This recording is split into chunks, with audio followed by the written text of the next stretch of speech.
The year is 1955. The American occupation of Japan has recently ended, and the world's coming up on the 10th anniversary of the end of World War II. This year, two political parties would join forces to form a union so successful that they would go on to rule Japan for the greater part of 63 years, winning 21 out of the next 23 elections. Now, compared to other major democracies like the United States, which have come to be defined by the two-party system, with one large center-left party and one large center-right party, the vast majority of Japan's post-war politics has been dominated by just one political party, the LDP, or Liberal Democratic Party, which, in spite of its name, is neither liberal nor a single party with a unified ideology.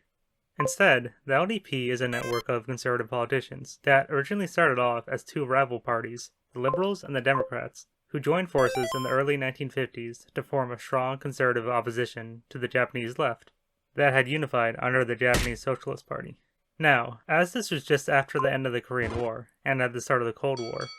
this merger was seen as largely being backed by the United States, as part of their push to have strong anti-communist allies in Asia to counter the rising influence of the Soviet Union, China, and North Korea.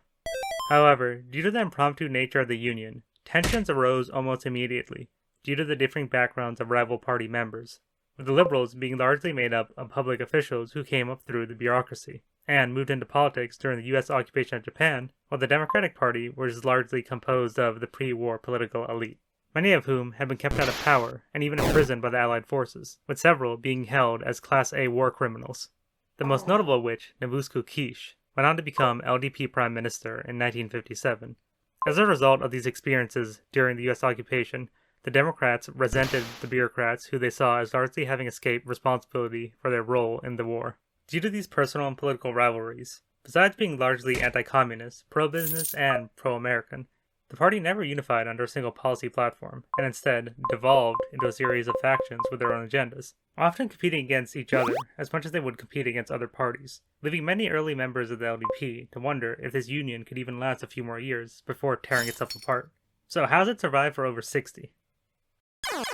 Like Germany, Canada, and the UK, Japan has a parliamentary system made up of the national diet with both upper and lower house, with the lower house of representatives being more consequential here, as they are the ones who have the final say in choosing the prime minister, confirming cabinet members, and passing new laws.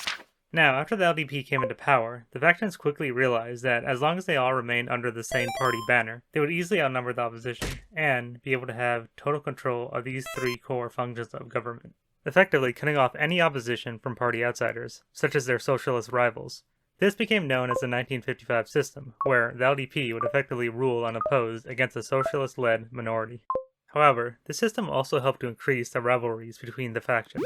as now, faction bosses would compete amongst themselves for seats in the cabinet, as well as for the top job of prime minister. But in a democracy, things can change very quickly with every new election. So, in order to further cement their control, the LDP began to reorganize their political base to make them more integrated with the party's interests. They formed grassroots organizations across the country, courted the support of powerful corporations, and built close relationships to the government ministries and their bureaucrats. At the local level, the party established personal support groups, known as Koenkai, for LDP representatives who would volunteer to help mobilize voters and run campaigns during election time. Their monthly dues also helped to generate a substantial source of funding for the party. In exchange for their support, the concerns of these groups, often composed of small business owners, farmers, elderly rural voters, and urban white-collar professionals, are prioritized and given direct lines of communication to the government through their local LDP representatives.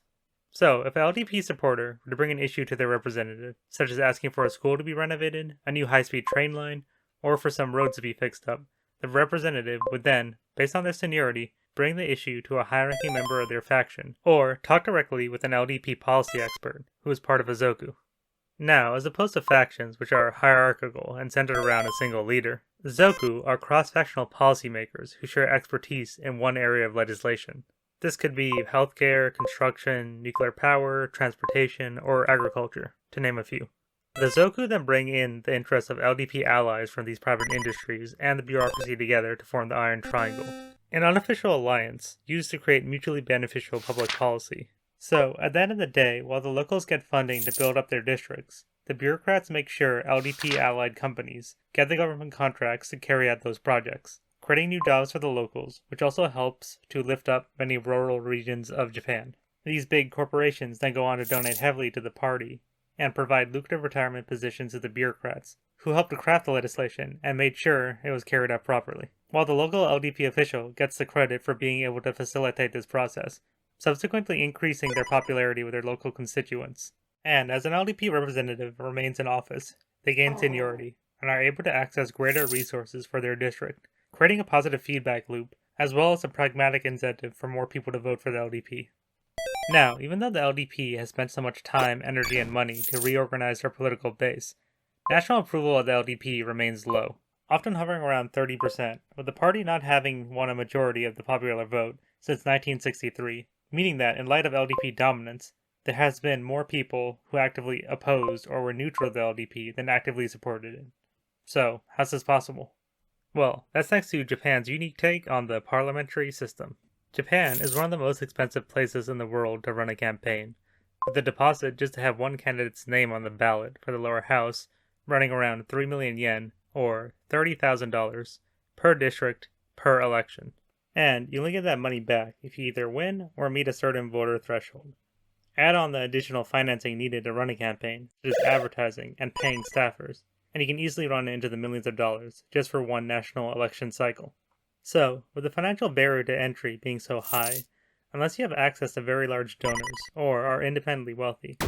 you are going to need to run with the support of an established party that is both well organized and well financed. And with the LDP being the largest and wealthiest party, they can afford to run the most candidates in every district across the country. Now, Japan's voting system has undergone a radical shift since 1994, where multiple representatives could be elected to the House from a single district, often from different parties. However, after a series of electoral reforms, Japan produced a new system, where now the public would essentially send in 2 votes during election time. 1 vote in their local district for a single candidate, and 1 vote in their greater region for their preferred political party. For the local vote, the country is first divided up into several hundred unequally populated districts, ranging from around 200,000 to almost 500,000 people each, with each district sending 1 representative to the Diet, regardless of population. This will account for about 2/3 of the House. Here, the use of the first past the post system, where whichever candidate gets the most votes, wins,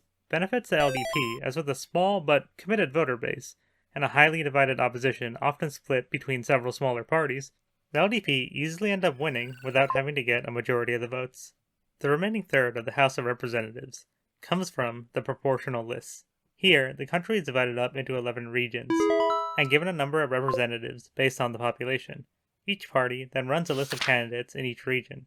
The representatives are then divided up among the parties based on the proportional amount of votes each party got in each region, using the D'Hondt formula, a mildly convoluted process that was adopted to give a chance to opposition candidates to be elected in light of the LDP majority. Now, the order candidates get chosen from the proportional list are also determined by the individual parties, allowing politicians to run on both the local level and the party list, a measure often used to make sure more senior members can retain their seat in parliament. Now take the factional system into consideration, and elections get even more complicated, as different wings of the party often run LDP members against each other, both on the local level and on the party list, to strengthen their own faction in the government, in order to replace the prime minister, gain cabinet seats, or pass some faction-specific legislation. So it's always important to remember that in these elections, the LDP is often not competing against other parties, but against themselves. And despite the diversity of opposition parties found in Japan, ranging from the socialists, communists, multiple Japanese nationalists, to one party that just wants to get rid of fees for a TV channel, up to half of the voting age population doesn't strongly align with any party, and many don't even vote, causing Japan's voter turnout to often hover between 50 and 70%, making it much easier for the LDP to remain in power. Now, unlike other countries dominated by just one political party, the LDP is aware of the need to be flexible in order to remain in power. And when push comes to shove, they often adopt new policies to match the needs and wants of the public, and at times, the opposition. For example, in the 1950s, just as the party formed, many rural workers began moving to cities to work in factories. Here, they found terrible levels of air, soil, and water pollution, leading to 3 of the worst pollution-related disease outbreaks to occur in Japan's history. As a result, workers began forming labor unions, and opposition parties started calling for expanded social welfare programs and furthering environmental protections. In response to this, instead of doubling down against them, the LDP, when faced with the idea of losing power, instead chose to adopt and repackage several of the policy positions of their left-wing opposition, leading the government to establish an environmental agency and expand a series of welfare programs. Now, in addition to appeasing the workers and the greater public, the LDP saw this as an opportunity to further expand their base by bringing in once disaffected voters into the party. The LDP also isn't against working with these same opposition parties when needed to ensure they can retain control of the government, through a coalition where multiple parties would share power, even if they are seemingly on opposite ends of the political spectrum. And this is exactly what happened. After they lost control of the House for the first time in 1993, the LDP teamed up with their longtime rivals, the Socialists, and a splinter LDP faction that had become its own party to regain control of the government just a year later, giving Japan their first socialist prime minister since 1947. And since the late 1990s, the LDP's closest ally has been the Clean Government Party, or Komeito, which is the political wing of a Nichiren Buddhist organization called the Sokogakai. The Komeito are a highly organized, pacifist, pro-social welfare party, which has historically opposed the LDP by being anti-nuclear, against the remilitarization of Japan, and for fostering better relationships with China. By working with the government, they are therefore seen as being an influential counterweight to the far right of the LDP, and are seen as pulling the party closer to the left/center. In addition, as issues concerning the rights of women and LGBTQ+ people have gotten more support with the general public, more and more members of the LDP have begun openly supporting the legalization of gay marriage, allowing women to keep their maiden names once married, and expanding the role of women in politics and the greater workforce. However, just as this has pulled certain elements of the party to the left, there's also a darker side, where there are elements of the LDP that are pulled to the further right with rising tides of populism, leading them to push for more historically revisionistic views about Japan's role in World War II, aligning with openly xenophobic hate groups, and making explicit gestures to honor the militarism of Imperial Japan, through actions such as making official visits to the controversial Yasukuni Shrine, which has become a symbolic gathering space for these right-wing figures. Today, a large part of the LDP's image is defined by a sense of electoral inevitability. They've been in power for so long that they're often seen as being the only practical option with enough governing experience to effectively negotiate with the bureaucracy and the private corporations to create effective policies for the country, as well as keeping the funding flowing to the more loyal LDP districts. Also, after being in power for almost 60 years, there are now 3rd and 4th and even 5th generation LDP politicians, with up to 40% of the party coming from a political family. For example, Nobusuke Kishi, who we mentioned earlier, was also the maternal grandfather of the late Shinzo Abe, the longest-serving prime minister in Japanese history. And by being the child of an LDP member, it allows certain people to inherit certain roles within the party itself, such as that of faction boss, making it much more difficult for so-called party outsiders to enter into politics through the LDP, especially those who come from historically disadvantaged groups, such as ethnic minorities, the working class, and women. Japanese politics is incredibly complicated, and comes with its own fascinating history, which this video just scratches the surface of. I'm sure there's much more to go into, and there are probably things that I've missed, so please let me know your thoughts in the comments below. Thanks for watching, and I hope to catch you next time.